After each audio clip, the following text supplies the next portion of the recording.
আসসালামু আলাইকুম সম্মানিত বিনিয়োগকারী ভাই ও বোনেরা, আশা করি সবাই ভালো আছেন। আজকের ভিডিওর টপিকটি ইতিমধ্যে আপনারা স্ক্রিনে দেখতে পারতেছেন। আমাদের ভিডিওর আলোচনাগুলো শুনবার আগেই এই সতর্ক বাণীটি অবশ্যই পড়ে নেবেন। পুঁজিবাজারে বিনিয়োগ ঝুঁকিপূর্ণ, জেনে বুঝে বিনিয়োগ করুন।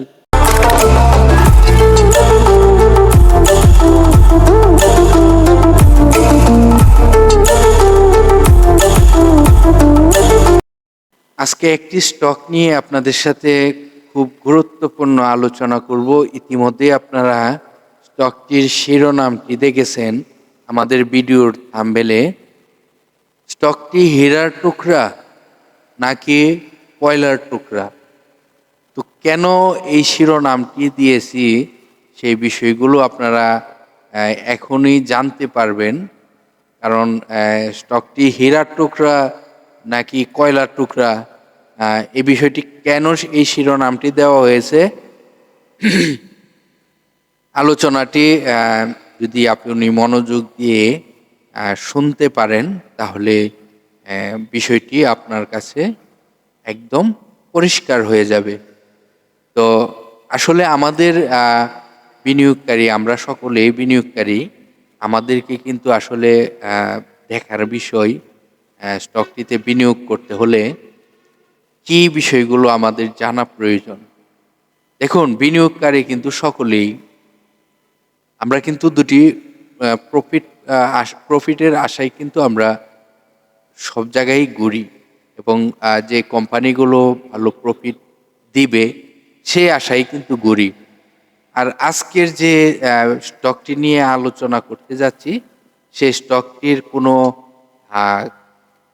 খারাপ দিক আপনাদেরকে, খারাপ মাইন্ডে আমি কোনো আলোচনাগুলো করতেছি না।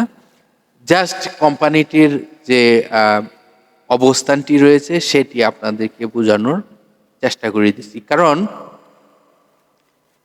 হুজুকে যদি আপনি একটি স্টকে বিনিয়োগ করে ফেসে যান, 5 বছর পর কিন্তু জেলখানার থেকে ফিরে আসছে। তো বিষয়টি আপনাদেরকে কিন্তু নজরে রাখতে হবে এবং বুঝতেও হবে। এই যে 5টি বছর তার চলে গেল, যে বিনিয়োগকারীরা এখন 5 বছর ধরে আটকে ছিল, তারা এখন কি করবে দিশাহারা, সেল করে দিয়ে চলে যাবে কোনো রকম। এই সুযোগে যারা মার্কেট মেকার রয়েছে, যারা মনে করেন যে গেমলিং করে থাকে, ওরা চাইবো এই স্টকটি কিছুটা উল্টাপাল্টা আপনাদেরকে বুঝিয়ে ধরিয়ে দিতে। তো এটি আপনাদেরকে কোনো খারাপ দিকও আমি বলবো না, ভালো দিকও বলবো না, জাস্ট স্টকটির তথ্যগুলো আপনাদেরকে জানানোর চেষ্টা করব। আপনি যদি একজন বিনিয়োগকারী হয়ে থাকেন তাহলে অবশ্যই স্টকটির এই আলোচনাটি জানবেন। আজ যে কোম্পানিটি নিয়ে আলোচনা করতে যাচ্ছি সেই কোম্পানিটি হলো Peoples Leasing and Finance Service Limited. এটার সংক্ষেপের নাম হলো PLFSL। এই কোম্পানিটি দীর্ঘ 5 বছর পর আবার সে মার্কেটে লেনদেনে আসলো। এটির আপনারা জানেন বিভিন্ন তদন্ত কমিটির প্রতিবেদন, অনেকবার কিন্তু এটি প্রতিবেদন আপডেট আসতে আসতে অনেক সময় লেগে গেছে।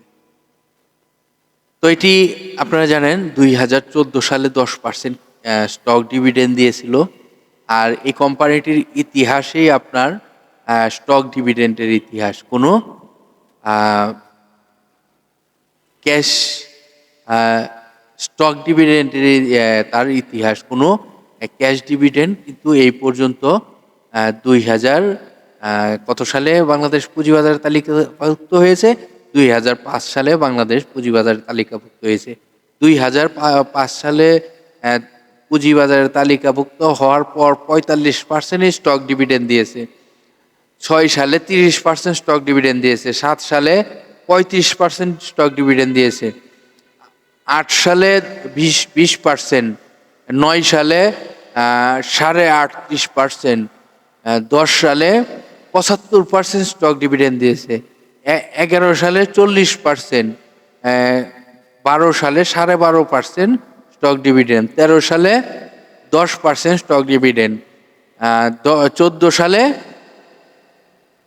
আপনার 10% স্টক ডিভিডেন্ড। মানে এই পর্যন্ত যা দিয়েছে সব স্টক ডিভিডেন্ড, কোনো ক্যাশ দিতে পারে নাই। তবে এই কোম্পানিটি কিন্তু আপনারা এই কোম্পানির ইতিহাস জানেন, এই কোম্পানির ইতিহাস আর আমার কিছু বলার প্রয়োজন নাই। এখন আপনাদেরকে যে বিষয়টি দেখানোর প্রয়োজন সেই বিষয়গুলো আসলে দেখেন। এই কোম্পানিটির টোটাল শেয়ার সংখ্যা রয়েছে 28,54,40,597টি। এটি হলো এই কোম্পানির টোটাল শেয়ার সংখ্যা। পাবলিকের কাছে এখন দেখেন, পাবলিকের কাছে টোটাল 73.04% রয়েছে। এটি আপনার 31শে জানুয়ারি পর্যন্ত, 31শে জানুয়ারি 2024 এর আপডেটটি। এটি 73.04% রয়েছে পাবলিকের হাতে। এখন আপনারা বুঝতেই পারতেছেন এই কোম্পানিটির তাহলে পাবলিকের হাতে টোটাল শেয়ার সংখ্যাটি কত। পাবলিকের হাতে টোটাল শেয়ার সংখ্যা রয়েছে 20,84,85,812টি শেয়ার। তার মানে আপনার বেশিরভাগ শেয়ারই পাবলিকের হাতে, সব শেয়ারই পাবলিকের হাতে রয়েছে। তো এটা সামথিং ডাইরেক্টরের হাতে শেয়ার রয়েছে। এখন আপনাদেরকে যে বিষয়টি আপনাদেরকে দেখানোর প্রয়োজন সেই বিষয়টি দেখানোর চেষ্টা করি। দেখুন এই কোম্পানিটির যে সম্পদ মূল্য, প্রতিটি কোম্পানিরই কিন্তু একটি সম্পদ মূল্য থাকে। আসলে কোম্পানিটির যেহেতু স্টক ডিভিডেন্ড দিয়েছে প্রথম থেকে, শুরু থেকেই, আমার মনে হচ্ছে এই কোম্পানিটি ভালো কোনো উদ্দেশ্য নিয়ে মার্কেটে আসে নাই। হ্যাঁ, যদি ভালো কোনো উদ্দেশ্য নিয়ে আসতো তাহলে কিন্তু এই শুধু স্টক ডিভিডেন্ড না, ক্যাশও দিত। তাহলে আসলে একটা কোম্পানির যখন প্রফিট আসে তখন কিন্তু প্রফিট থেকে প্রফিট ক্যাশ দিয়ে কিন্তু তারা বিনিয়োগকারীদেরকে লাভবান করানোর চেষ্টা করে। আর তারা করছে কি, সবসময় স্টক ডিভিডেন্ড দিয়েছে। এখন আপনাদেরকে আমি আপনাদেরকে 2021 সালের পর্যন্ত একটি আপডেট দেখানোর চেষ্টা করি কোম্পানিটির সম্পদ মূল্য কি আছে বর্তমানে। দেখুন 2017 সালে তার সম্পদ মূল্য ছিল প্রতি শেয়ারে 10.90 টাকা। 18 সালে 65 টাকা ঋণগ্রস্ত হয়ে যায়, পার শেয়ারে 65.59 টাকা ঋণগ্রস্ত হয়। 19 সালে এসে 83 টাকা 53 পয়সা ঋণগ্রস্ত হয়। 20 সালে 101 টাকা 24 পয়সা ঋণগ্রস্ত হয়। 21 সালে 115 টাকা 34 পয়সা ঋণগ্রস্ত হয় পার শেয়ারে। তো এই কোম্পানিটি আপনারা দেখতে পারতেছেন, এটি কিন্তু আমি ডিএসসির ওয়েবসাইটে দেখতে পারলাম। তো বুঝতেই পারতেছেন এই কোম্পানিটিতে আমরা এখন বিনিয়োগ করে আমাদের কি অবস্থা হতে পারে। জানি না কে কোন লোভের করে আমাদের এই স্টকটিতে আমরা পছন্দ করতেছি। আমি জানি না কার কি উদ্দেশ্য, তবে অবশ্যই আমি একজন বিনিয়োগকারী হিসাবে আমি বলবো আমি এটাতে ক্রয় করব না। কেন ক্রয় করব না? আমি কিন্তু ইতিমধ্যে স্টকটির তথ্যগুলো জেনে ফেলেছি। তো আমি বলবো আপনারা বিনিয়োগ করবেন না করবেন এটি আপনাদের একান্তই ব্যক্তিগত বিষয়। তবে ডিএসসির ওয়েবসাইটে এই স্টকটির তথ্যগুলো জেনে আসার কিছুটা চেষ্টা করবেন। আমার মনে হচ্ছে আপনাদের জানা প্রয়োজন। তো যে কোম্পানিটি নিয়ে আলোচনা করেছি সেই কোম্পানিটি হলো Peoples Leasing and Finance Service Limited. এটার সংক্ষেপের নাম হলো PLFSL। তো আপনারা অবশ্যই স্টকটির বিষয়ে জানবেন।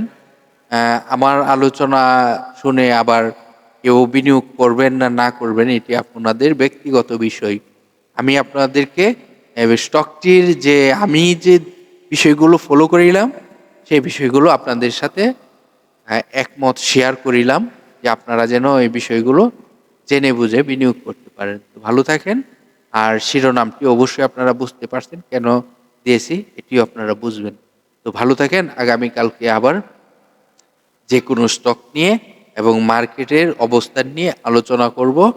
আর ভিডিওটি যদি আপনারা মনে করেন যে শেয়ার করে দিলে অন্যদের উপকারে আসবে, করতে পারেন। এটি আপনাদের যদি মনে ভালো লাগে তাহলে করে অন্যদেরকে শুনবার সুযোগ করে দিয়েন। আল্লাহ হাফেজ।